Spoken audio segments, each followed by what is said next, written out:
Assalamualaikum warahmatullahi wabarakatuh. Waalaikumsalam warahmatullahi wabarakatuh.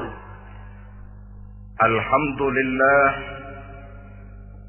wassalatu wassalamu ala sayyidina Rasulillah sayyidina wa maulana Muhammad ibn Abdullah wa ala alihi wa sahbihi wa mawala. La haula wa la quwwata illa billah, amma ba'd. Bapak-bapak, ibu-ibu, saudara-saudara kaum muslimin rahimakumullah. Sudah menjadi keyakinan dalam kehidupan kita bahwa segala yang ada permulaannya tentu akan ada penghabisannya. Setiap yang punya awal mesti akan punya akhir. Tidak ada keabadian dalam kehidupan dunia ini. Semuanya datang dan pergi silih berganti, berubah oleh pergeseran masa dan pertukaran waktu. Demikianlah kalau kita mau merenungi kehidupan dari alam di sekitar kita. Sejak dari kehidupan tumbuh-tumbuhan, binatang, sampai kepada kehidupan kita, makhluk bernama manusia. Lihatlah kita manusia misalnya. Dimulai sejak kita terlahir ke alam ini, keluar dari alam rahim ibu, menjadi bayi yang merah tidak berdaya, untuk kemudian berangsur meningkat menjadi anak-anak. Dari kehidupan anak-anak berubah lagi kita menjadi remaja dengan segala keceriaan dan kelincahannya, dan dari masa remaja naik lagi kita memasuki usia dewasa, untuk kemudian berangsur memasuki hari tua.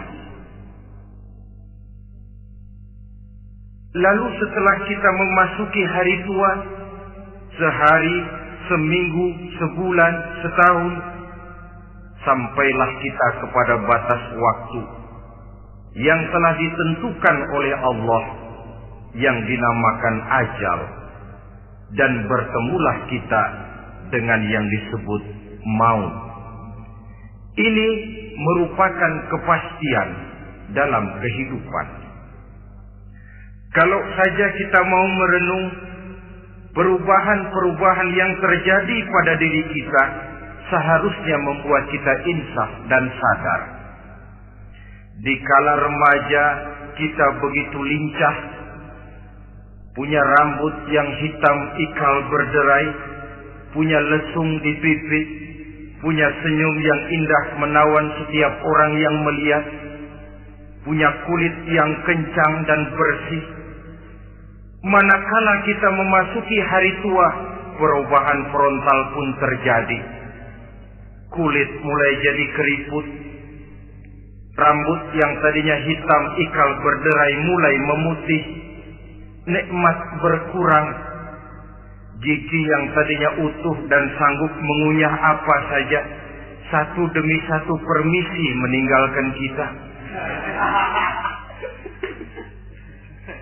Sangat boleh jadi, dikala remaja kita senyum semua orang terpikat.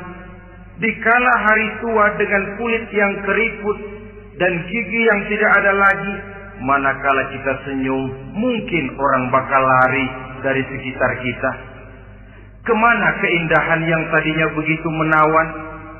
Kemana senyum lesung pipit yang tadinya menarik perhatian orang? Pergi meninggalkan kita, berubah oleh pergeseran masa dan pertukaran waktu. Nah, bila maut datang menjemput kita, selesailah kehidupan sampai di situ? Ternyata belum.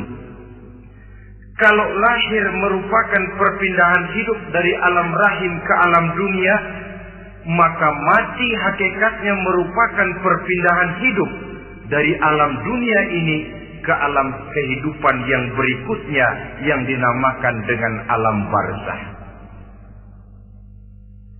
Andai kata hidup cuma sekali, secara moral kita sanggup berkata, alangkah tidak adilnya Tuhan.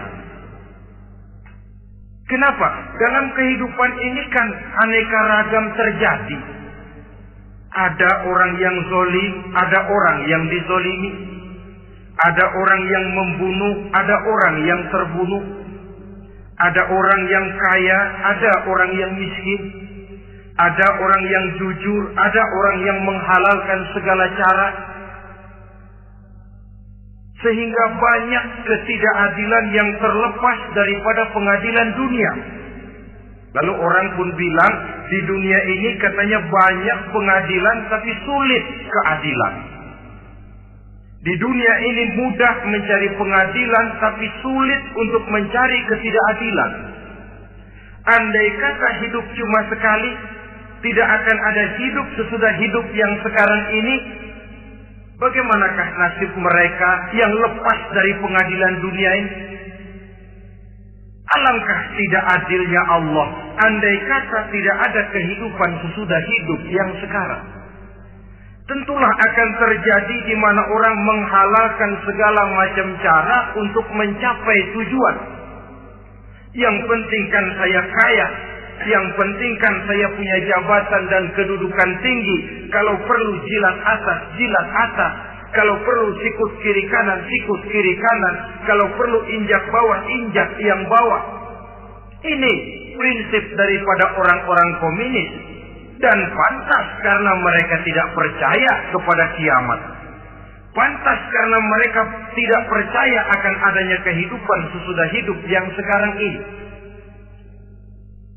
Maka saya menghimbau kepada seluruhnya, kita sudah kadang menyepakati negara ini berdasarkan Pancasila. Kita sudah kadang konsensus bahwa PKI dengan seluruh ajarannya tidak punya hak hidup di bumi Pancasila yang kita cintai ini. Maka salah satu ajaran PKI tujuan menghalalkan cara. Kita orang Indonesia yang berbudi pekerti luhur, yang punya nilai budaya tinggi, janganlah sampai mencaci PKI, membubarkan PKI, mengutukkan PKI, tapi dalam kehidupan sehari-hari prakteknya prinsip komunis kita pakai. Apa itu? Tujuan menghalalkan cara. Asal sudah tujuan tercapai, cara apapun saja halal. Itu pandangan hidup orang yang tidak percaya kepada adanya hari akhirat. Sebagai muslim yang yakin akhirat ada, kiamat pasti akan datang. Hidup tidak cuma sekali. Maka kalau kita zalim, kalau kita berbuat aniaya, kalau kita melakukan korupsi, kalau kita merugikan orang lain, boleh jadi kita terlepas daripada pengadilan dunia. Tapi ingatlah, kita tidak akan pernah lepas dari pengadilan Allah. Pengadilan Qadhi Rabbul Jalil, di mana kita akan diadili dengan seadil-adilnya. Dan tidak satu perbuatan yang bersifat salah, yang bagaimanapun kecilnya, yang akan lepas dari pengadilan di akhirat itu nanti. Pantas saja kalau satu hari malaikat Jibril datang menasihati Rasulullah sallallahu alaihi wasallam.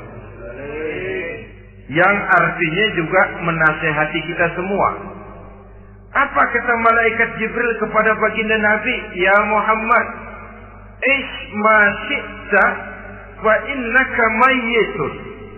Hai Muhammad, hiduplah semau kamu, tapi jangan lupa kamu pasti akan mati.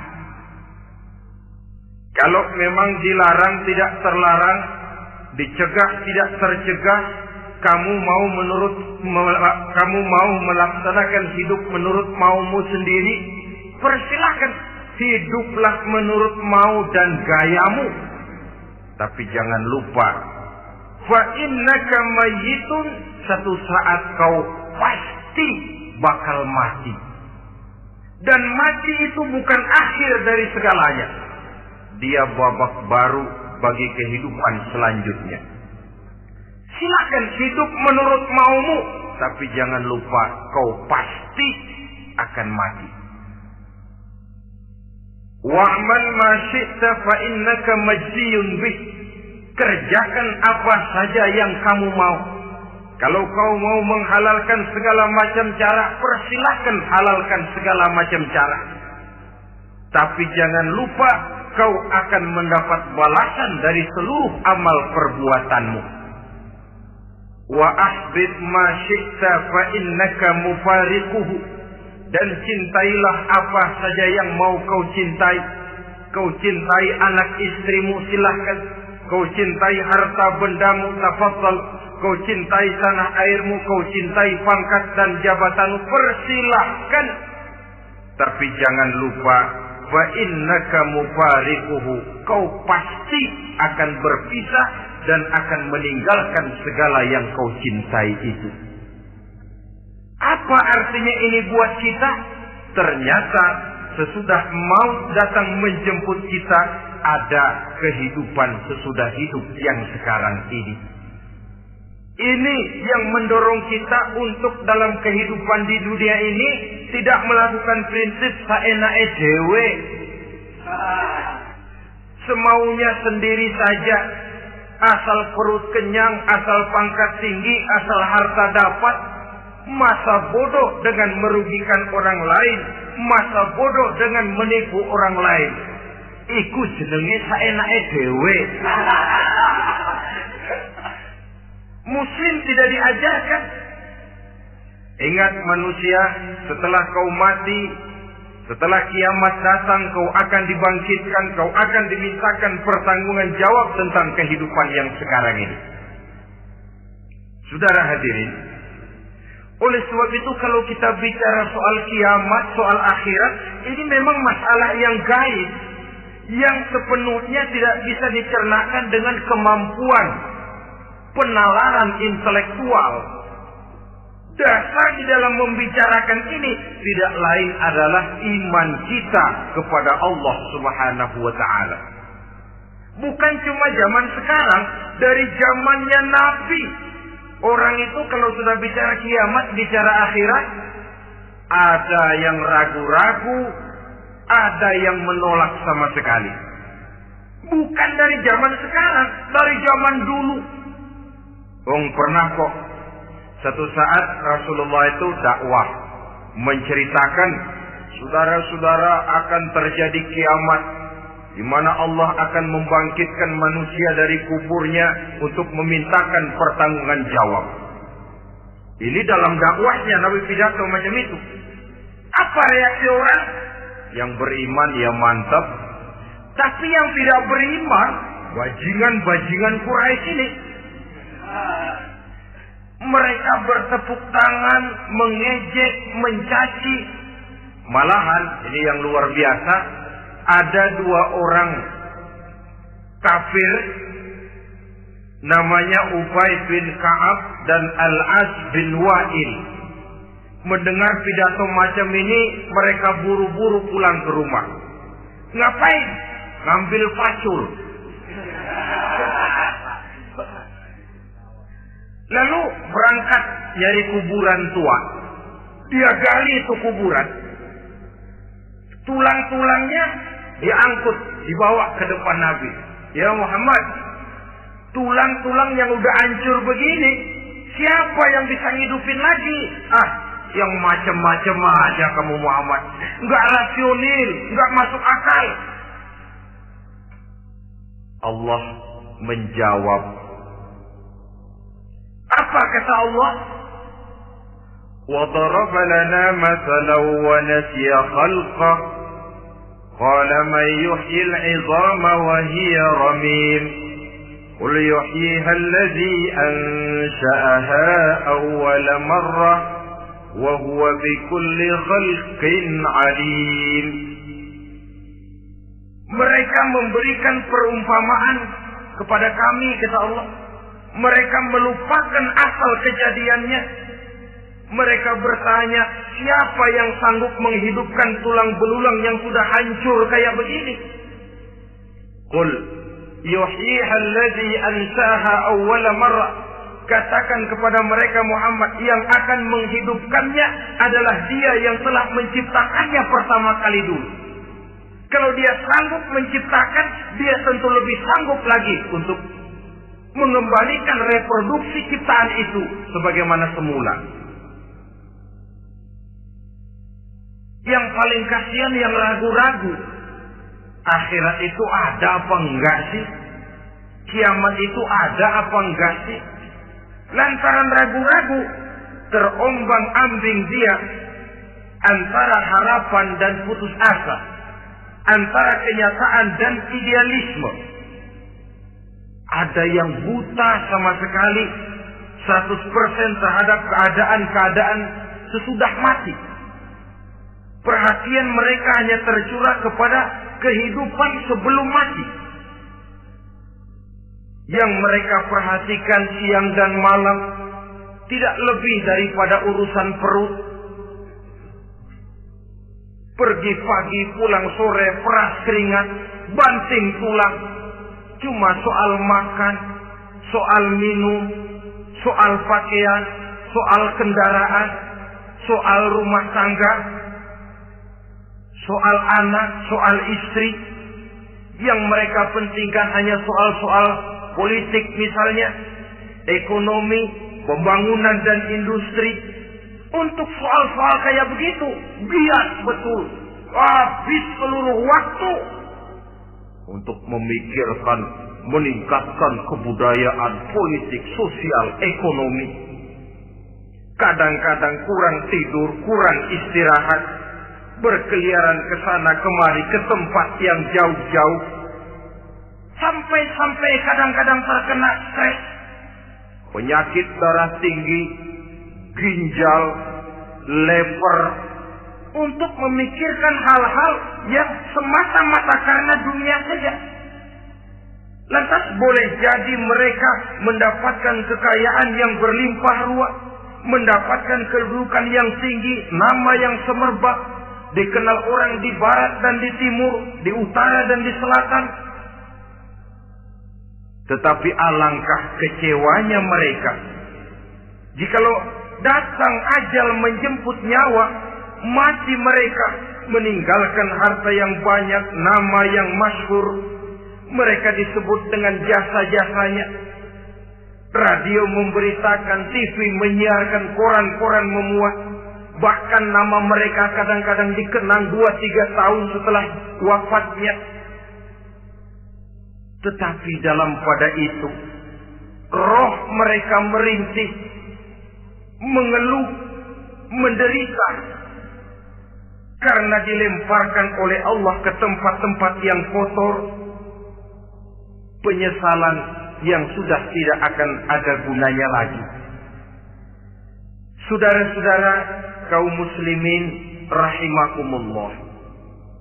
Oleh karena itu, kehidupan akhirat bukanlah dongeng dan takhayul, bukan khurafat dan khayalan.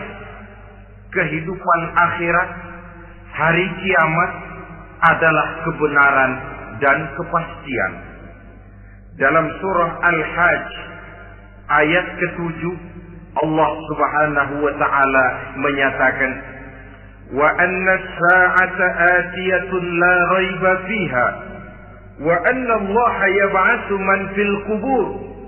Dan bahwasanya kiamat itu sesungguhnya adalah sesuatu yang pasti dan tidak ada keraguan-raguan lagi di dalamnya. Dan bahwasanya Allah sungguh-sungguh akan membangkitkan manusia dari kuburnya masing-masing. Nah, kalau kita sudah yakin kiamat sesuatu yang pasti adanya, akhirat sesuatu yang pasti adanya, dari mana pembicaraan tentang kiamat ini kita mulai? Tentu dari diri kita. Marilah kita mencoba melihat proses perjalanan hidup ini sampai kita memasuki kiamat. Hadirin, tidak ada makhluk secantik manusia. Tidak percaya, pernah ke Ragunan? Saudara masuk ke kebun binatang. Segala macam makhluk ada di situ. Ratusan macam jenis binatang. Bandingkan dengan saudara, kira-kira cakep mana?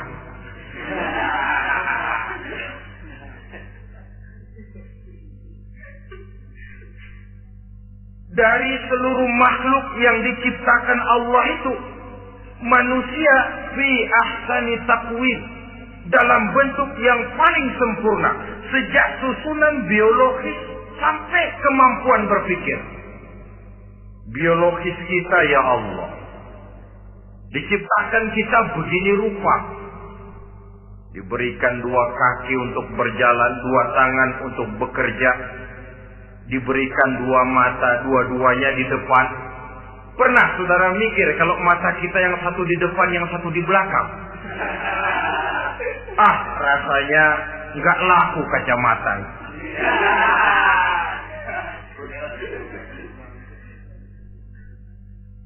Diberikan hidung dengan 2 lubang. Tahu betul Allah ke bawah lagi lubangnya. Coba pikir kalau lubang hidung kita menghadap ke atas. Aduh, kalau musim hujan repot jagain hidung.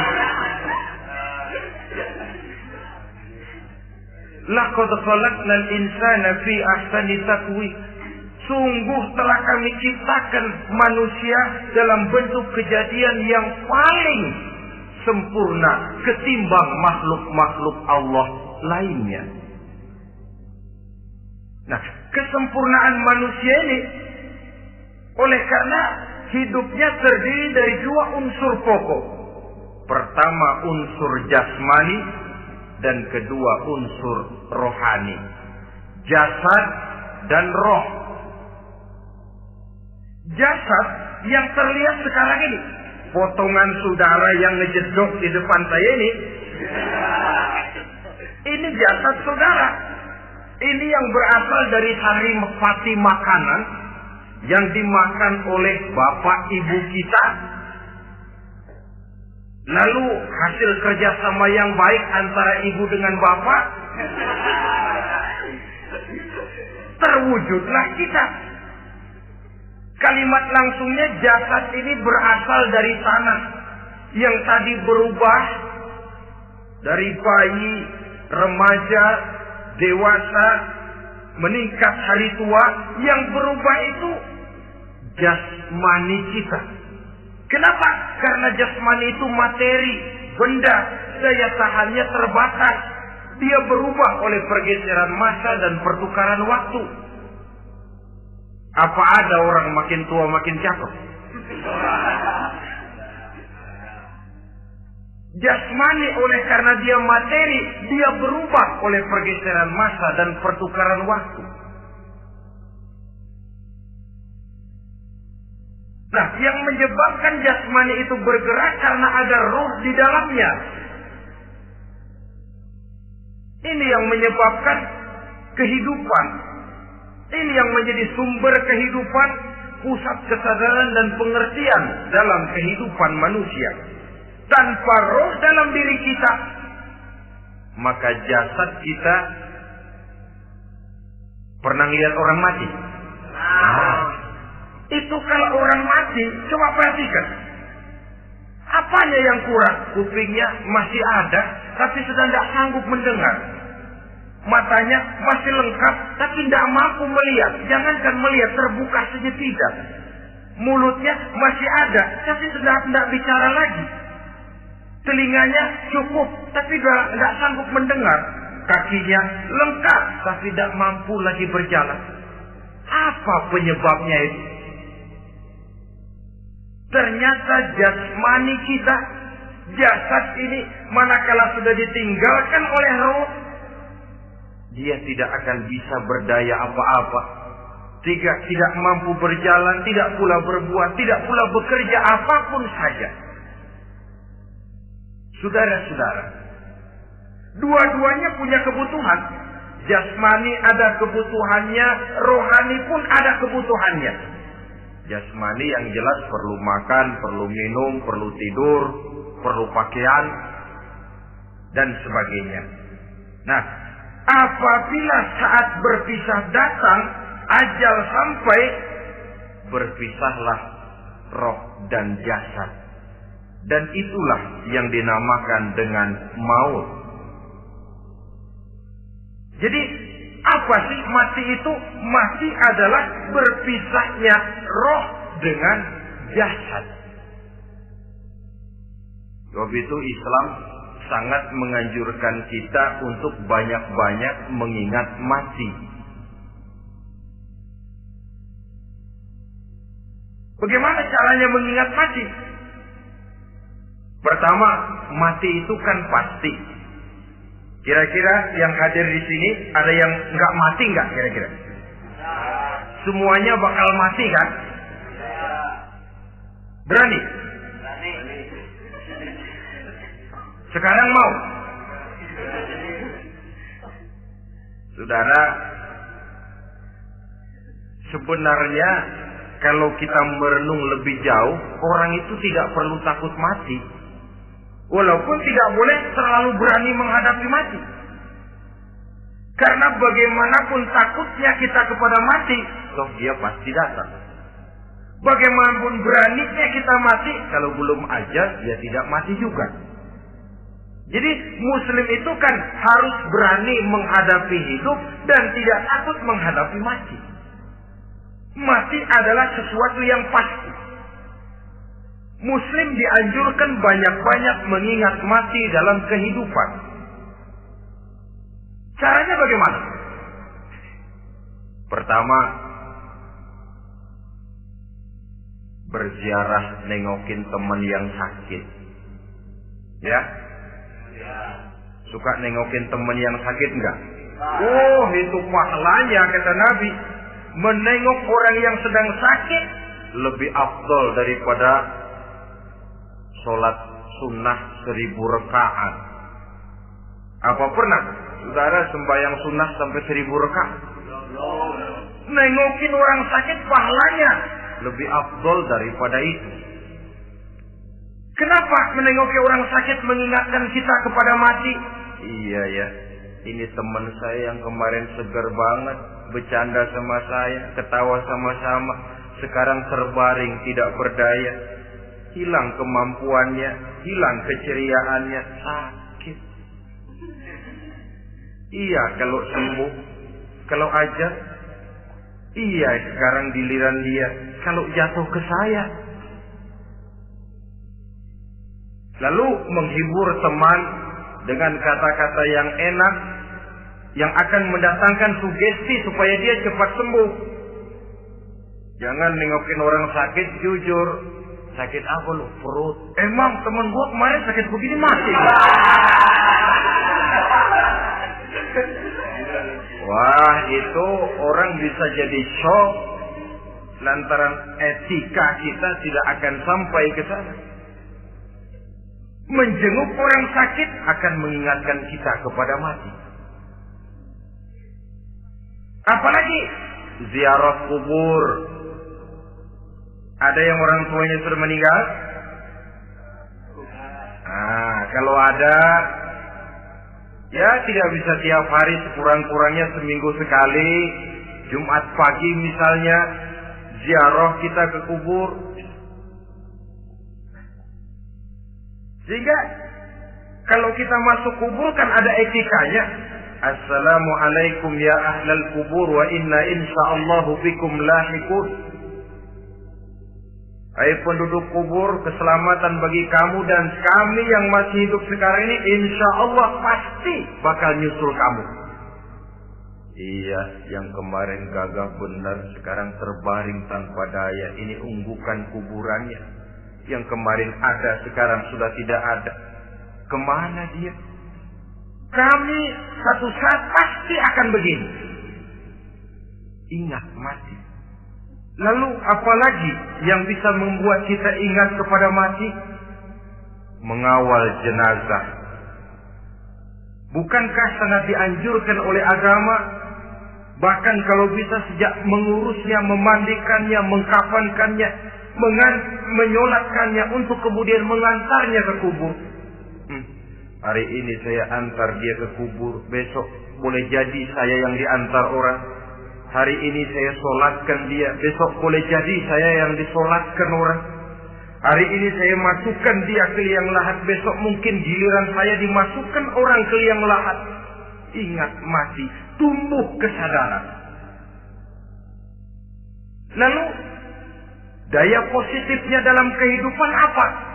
Nah, saudara-saudara hadirin, orang yang mengingat mati bukan lantas menjadi lemah dalam kehidupan, menjadi putus asa, sedikit semangat, terbentur kesulitan, mudah frustasi. Bukan itu tujuannya kita diperintah mengingat mati. Jelasnya Islam menganjurkan kita untuk mengingat mati guna maksud-maksud yang positif, supaya orang lalu sadar hidup ini cuma sebentar. Maka mumpung hidup, nah ini mumpung, tapi mumpung yang baik. Mumpung hidup, maka hidup yang singkat ini harus saya pergunakan dengan sebaik-baiknya, melakukan kebajikan yang sebanyak-banyaknya, menjauhkan rasa malas, menunggu keajaiban yang datang dari langit, berleha-leha, bermain-main, sementara maut kalau dia datang tidak pernah main-main. Pantas kalau seorang penyair bernama Syauqi memesankan, tazawwad bitaqwa fa innaka la tadri idza hanna al-lailu hal ta'ishu ila al-fajr, kam min sahihin mata min ghairi illatin wa kam min 'alilin 'asha hinan min ad-dahri. Persiapkan dirimu dengan takwa, sebab kamu tidak tahu apabila malam datang kamu masih bisa hidup apa enggak besok pagi. Apa ada jaminan saudara yang kumpul di depan saya malam ini besok masih bisa hidup? Tidak. Ada jaminan? Tidak. Tidak ada sama sekali. Kam min sahihin mata min ghairi illatin. Berapa banyak orang sehat mati enggak pakai sakit lagi. Sebabnya kadang-kadang ringan saja. Ada yang cuma jatuh di kamar mandi, mati. Ada yang cuma ketiban pensil. Iya, kalau ketiban pensil 3 peti masa nggak mati. Ta'addadatil asbab wal maut wahid. Sebabnya boleh jadi macam-macam, tapi mati satu juga, yaitu mati. Dia seperti kelapa yang terlalu tua jatuh ke bawah, yang kembang baru keluar pun jatuh ke bawah. Itulah mati. Dia datang menjemput yang bayi, dia datang mengambil yang anak-anak, dia datang juga kepada yang remaja, kepada yang dewasa, kepada yang tua sekalipun. Jangan yang remaja lalu berpikir, gua rasanya masih jauh banget mau mati. Ini sesuatu yang pasti yang kita tidak pernah diberitahu kapannya. Kalau dikasih tahu kapannya kan kita bisa, umpama malaikat maut datang ke rumah saya, saudara Zainuddin kau mati 80 tahun lagi. Wah, saya kan berhitung, masih lama, poya-poya aja dulu Tapi ini tidak pernah diberitahu kepada kita. Lantaran tidak diberitahu itulah kita perlu bersiap-siap dengan selalu mengingat-ingat mati yang mendorong kita untuk berbuat positif. Satu contoh peringatan mati yang mendatangkan positif pada peristiwa ketika turun perintah hijrah. Ketika di Mekah sudah terpepet turun perintah hijrah. Ini sahabat yang berangkat hijrah, jangan dikira semua bulat hati. Ada yang mikir, kalau saya hijrah berangkat dari Mekah ke Madinah, nanti di tengah jalan dicegat oleh kafir Quraisy lalu dibunuh mati saya. Takut mati. Allah peringatkan, kullu nafsin za'iqatul maut. Kamu disuruh hijrah saja takut mati, padahal kamu tahu semua yang hidup bakalan mati. Diam saja di Mekah mati, hijrah ke Madinah pun akan mati. Mendengar ayat ini, Sayyidina Umar bin Khattab seperti dibakar semangatnya. Kalau sebagian sahabat hijrah sembunyi-sembunyi, beliau mau hijrah itu malah bajingan Quraisy dikumpulkan dekat Ka'bah. Pidato, ya ma'syar Quraisy, dedengkot Quraisy, dengerin. Besok pagi yang namanya Umar bin Khattab mau hijrah dari Mekah ke Madinah.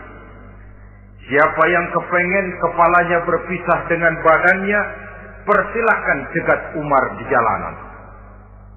Besok dengan tenang dia berangkat hijrah, gak ada yang berani nyegat. Tuh Quraisy juga barangkali mikir, gue ngapain nyegat penyakit.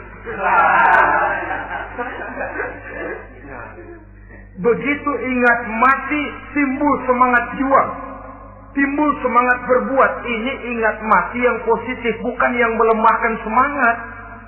Dah jangan kerja rajin-rajin dah, lu bakalan mati. Ini ingat mati yang salah pasang. Ingat mati seharusnya mendorong manusia untuk berbuat lebih tekun. Allah memberikan peringatan, Qul innal mauta allazi tafiruna minhu fa innahu mulaqikum. Katakan, maut yang kamu akan melarikan diri daripadanya, yang kamu takuti benar dia pasti akan datang menjemput kamu.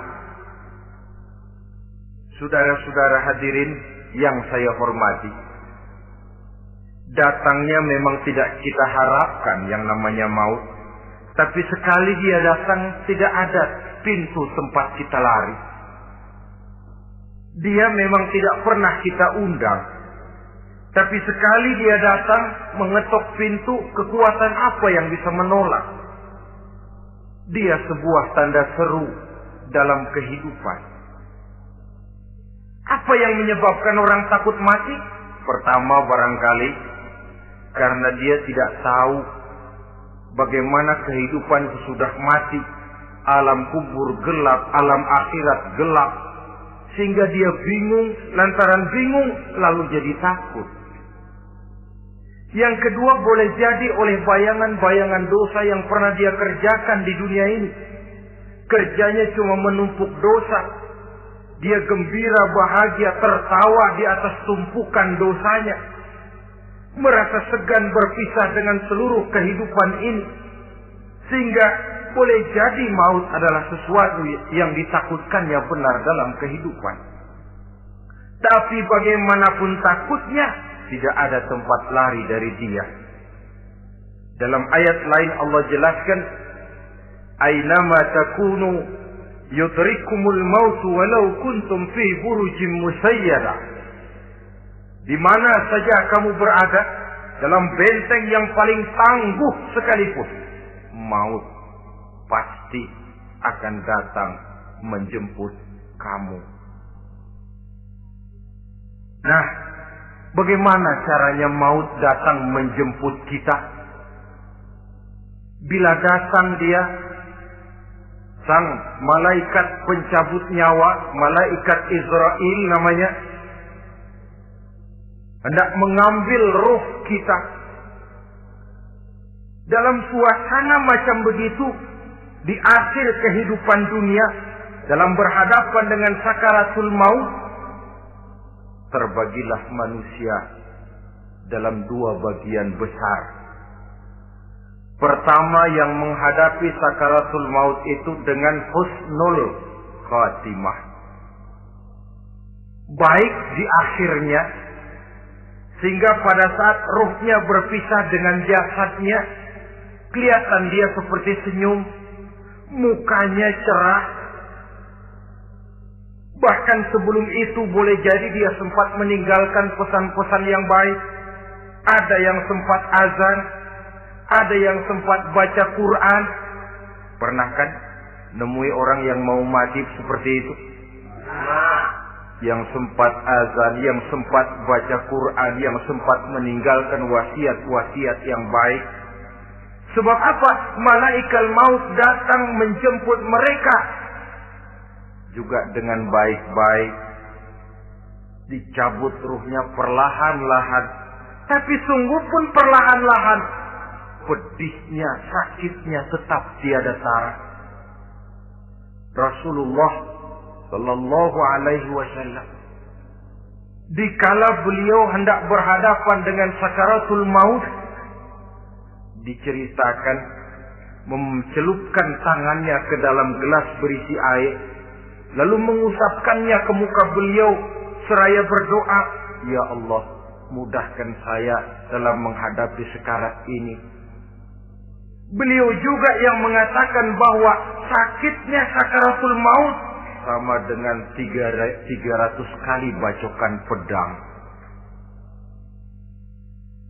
Sehingga kita diajarkan doa, di antara doa selamat itu kan ada Allahumma hawwin alaina fi sakaratil.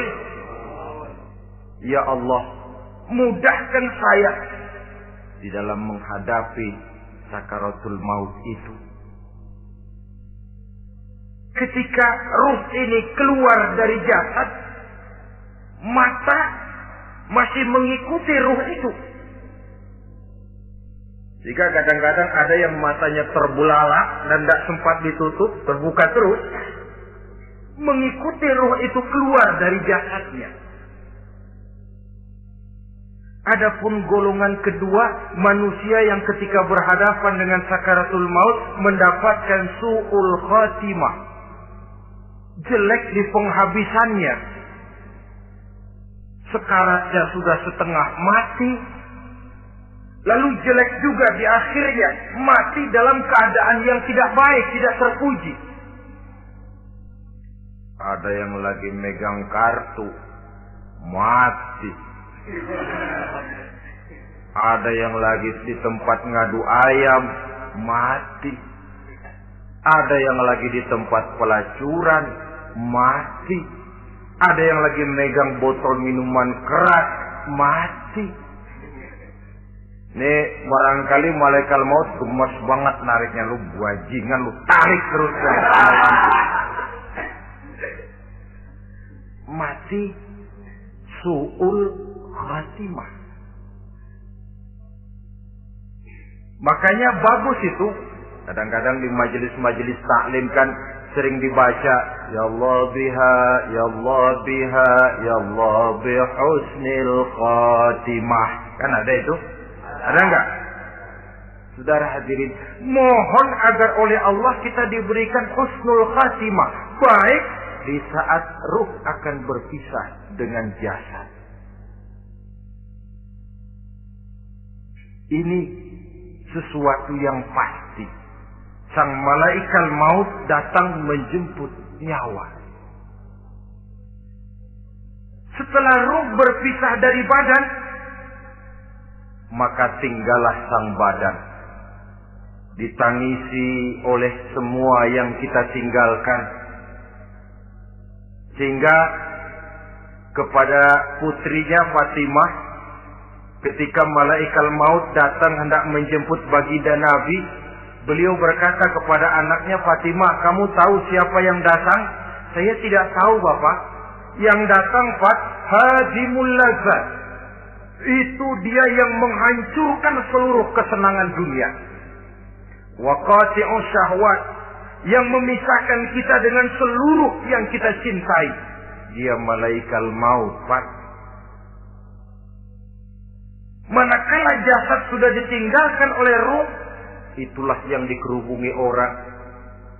Anak menangis, istri menangis, orang tua bersedih, teman-teman merasa kehilangan, menangisi jasad. Diuruslah jasad kita, dimandikan sebagaimana mestinya, dikafankan dengan kain putih 3 lembar, itu yang hendak kita bawa kembali ke tempat asal kita. Pakaian sutra, jas yang mereknya Switzerland wool, kain yang Samarinda, sepatu yang Belly atau Beltoni, jam tangan yang Rolex, kendaraan yang serba mewah. Tidak ada yang menyertai kita. Kain putih 3 lembar itu saja lagi. Demi setelah dikafankan, dibujurkan kita menghadap ke arah kiblat, orang banyak pun datang menyolatkan kita dengan 4 takbir, diiringi dengan doa. Lalu upacara pelepasan, berangkat kita meninggalkan anak, istri, suami, kampung halaman, tanah air, bahkan alam dunia ini. Selamat tinggal alam dan seluruh isinya. Tinggallah yang tinggal. Saya akan kembali ke tempat asal dari mana saya datang, untuk kembali mempertanggungjawabkan seluruh perbuatan saya dalam kehidupan ini. Manakala upacara pelepasan selesailah sudah, dimasukkan kita ke keranda jenazah, digotong orang, bismillah wa ala millati rasulillah, dibawa ke tempat peristirahatan terakhir katanya. Padahal dulu kalau mau kita istirahat, ke villa lah kita, ke Bali lah kita, ke Hong Kong lah kita, ke tempat-tempat tamasya yang indah.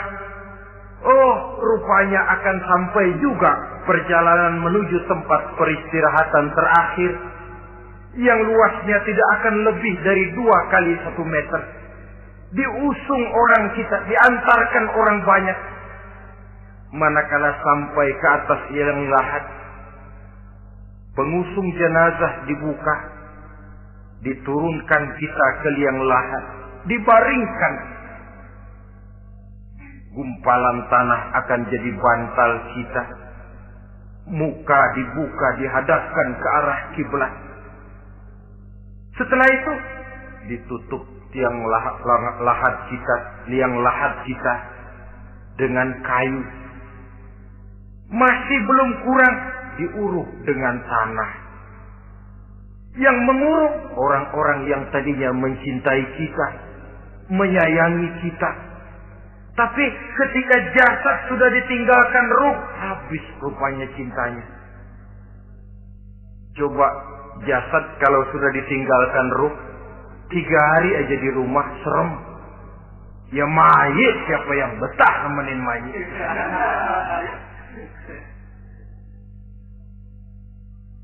Lalu bila upacara pemakaman selesai, maka berusahalah semuanya. Para pengantar akan kembali ke rumahnya masing-masing. Maka masuk kita ke alam kehidupan, yaitu yang disebut alam barzakh atau alam kubur. Apa selesai hidup sampai di situ? Tidak. Hanya beberapa langkah setelah yang mengantar kita pulang, diriwayatkan dalam hadis Bukhari dan Muslim, bila seseorang sudah diletakkan di kuburnya, lalu yang mengantar kembali pulang, maka roh si mayit akan dapat mendengar bunyi terompah orang yang pulang itu. Bunyi terompahnya terdengar. Datang 2 malaikat menanyakan dia dengan pertanyaan-pertanyaan yang kalau bisa dijawab dengan betul. Dua malaikat yang bernama Munkar Nakir akan bilang, jawabanmu betul. Tenanglah kau di sini, naumatal arus. Tidurlah kau di sini seperti tidurnya pengantin. Orang yang baik-baik di alam kuburnya akan mendapat nikmat kubur. Sehingga masa penantian yang lama, sebab jangan lupa, kita masuk ke kubur itu kan menunggu sampai datangnya hari kiamat. Jadi kalau kiamat umpama masih 1000 tahun lagi, ya 1000 tahun kita menunggu. Orang yang baik-baik, penantian di alam kubur, kata malaikat, naumatal arus. Tidurlah kamu seperti tidurnya pengantin. Bagaimana sih tidurnya pengantin? Enggak berasa. Iya, kata anak sekarang, endah aja. Begitu mendusin pagi, kata lakinya, malam sebentar bener ya Neng. Sebentar betul katanya malam. Ya tentu saja tidak terasa. Kenapa? Dia tidak pernah memikirkan waktu. Terbawa oleh kenikmatan dan kelezatan yang dirasakannya dalam kehidupan. Tapi orang kafir, orang yang dosanya bertumpuk, tidak sanggup menjawab pertanyaan dua orang malaikat, maka dia akan mendapat azab di alam kuburnya terus menerus siang dan malam sampai datangnya hari kiamat. Ibarat maling ayam ketangkep, belum masuk pengadilan udah dikebukin duluan. Kan begitu kan? Ada maling ayam nggak di sini? Nah, itu yang nyaut tadi pengalaman itu. Di sidang belum divonis, belum digebukin babak belur. Saudara hadirin, maka alam kubur bisa merupakan raudhatun min riyadil jannah. Taman di antara taman-taman surga pun juga bisa merupakan hufratun min hufarin niran, menjadi liang daripada neraka. Ada lagi riwayat yang dari Imam Muslim yang diperoleh dari Zaid bin Sabit. Zaid bin Sabit cerita, suatu hari kami bersama Rasulullah sallallahu alaihi wasallam berada dalam kebun kepunyaan Bani Najjar. Rasulullah sedang duduk di atas keledai. Tiba-tiba entah bagaimana itu keledai terkejut, kaget, berontak, hampir Rasulullah jatuh. Rasulullah kemudian bertanya, rupanya di kebun itu ada kuburan tua, 5 atau 4 kuburan. Rasulullah lalu bertanya, saudara-saudara ada yang tahu nggak ini kuburan siapa? Nggak ada ya Rasulullah. Memang kenapa? Ini penghuni kuburnya lagi disiksa oleh Allah. Andai kata boleh saya mohon kepada Allah supaya kamu dengar seperti yang saya dengar, andai kata saja kamu kuat mendengarnya, saya pasti akan berdoa. Tapi sayang, saya yakin kamu pasti tidak akan kuat mendengar mereka mendapat azab di kuburnya.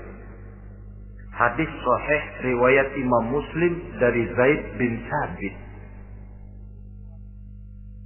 Kehidupan di alam barzakh. Pak, iya kalau yang matinya dikuburin. Lah kalau yang matinya diceburin ke laut, dibakar, di medan perang hilang gak ketahuan kemana jenazahnya. Saudara, hilang kek, dikubur kek, di dalam lautan direndam kek, itu kan cuma logika kita. Menurut Allah tidak ada perbedaan orang mati dikubur di dasar lautan atau dibakar sampai jadi abu atau gugur di medan perang tidak ketemu jenazahnya. Entah mereka tetap masuk ke alam barzakh namanya. Jasad boleh hancur, tapi roh sebagai sumber kehidupan, pusat kesadaran dan pengertian, dia tetap ada, mengalami kebahagiaan dan kegembiraan atau mengalami kepedihan dan penderitaan, bergantung kepada amalan yang kita lakukan dalam kehidupan di dunia ini. Maka dalam Yasin tadi kan jelas, qul yuhyiha alladzi ansha'aha awwal marrah, yang menghidupkan mereka yang dikubur di dasar lautan, mereka yang dibakar sampai jadi abu, yang akan menghidupkan ialah Allah yang menciptakan mereka dulu pertama kalinya. Jadi kalau sudah ada aslinya, ya tentu tidak perlu contoh lagi, akan sangat mudah membuatnya.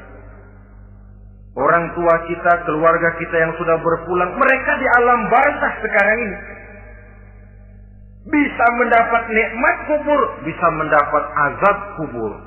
Bergantung amalan mereka dalam kehidupan di dunia ini. Dalam Musnad Imam Ahmad dan Sahih Abi Hatim malah ada tambahan riwayat. Orang yang banyak kebajikannya di dunia, amalannya akan datang menemani dia. Sholatnya dekat kepalanya, puasa sebelah kanan, zakat sebelah kiri. Menghibur dia. Malahan dikatakan berbentuk orang yang cantik menemani dia di alam kuburnya. Aneh dia tanya, man anta lam ara fid dunya ajmal minka. Siapa kamu?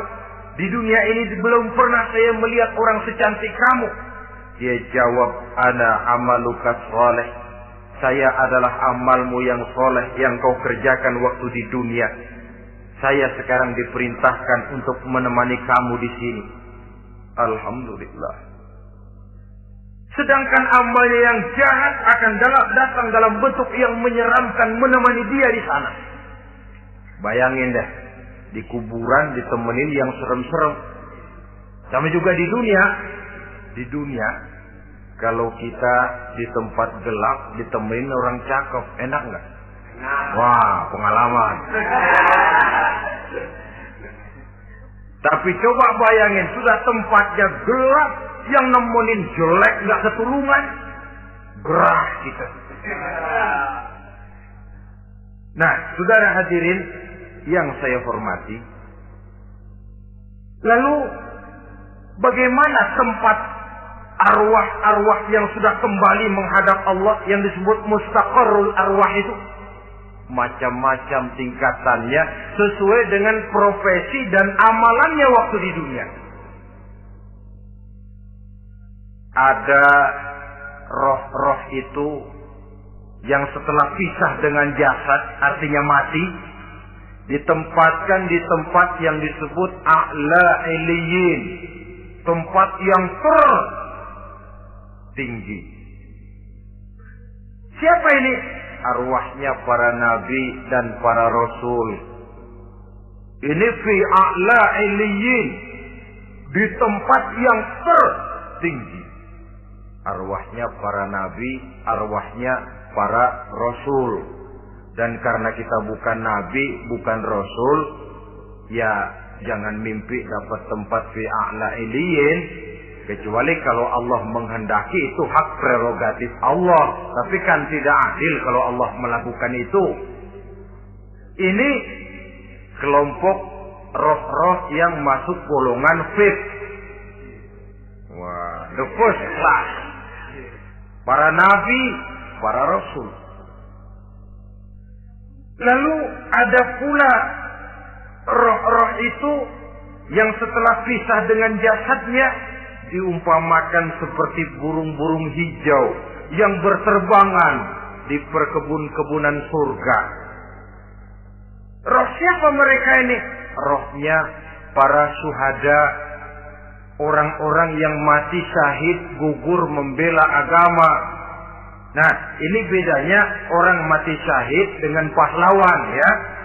Apa bedanya syuhada dengan pahlawan? Kalau syuhada, orang yang gugur membela agama, niatnya karena Allah, mati syahid. Kalau pahlawan, orang yang gugur membela negara, orang yang dianggap berjasa kepada pemerintah. Klimaksnya, kalau orang mati syahid, jelas surga. Tapi pahlawan, belum tentu surga. Kenapa? Bergantung kepada negara macam apa yang dibelanya dan pemerintah model mana yang dibelanya.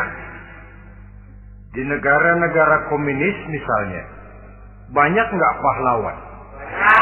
Dengan sekian tanda jasa yang mati di medan perang dan sebagainya. Kira-kira pahlawan komunis masuk surga nggak? Ya, kalau pahlawan komunis masuk surga, kita nggak kebagian kapling di surga barangkali. Inilah bedanya pahlawan dengan orang mati syahid.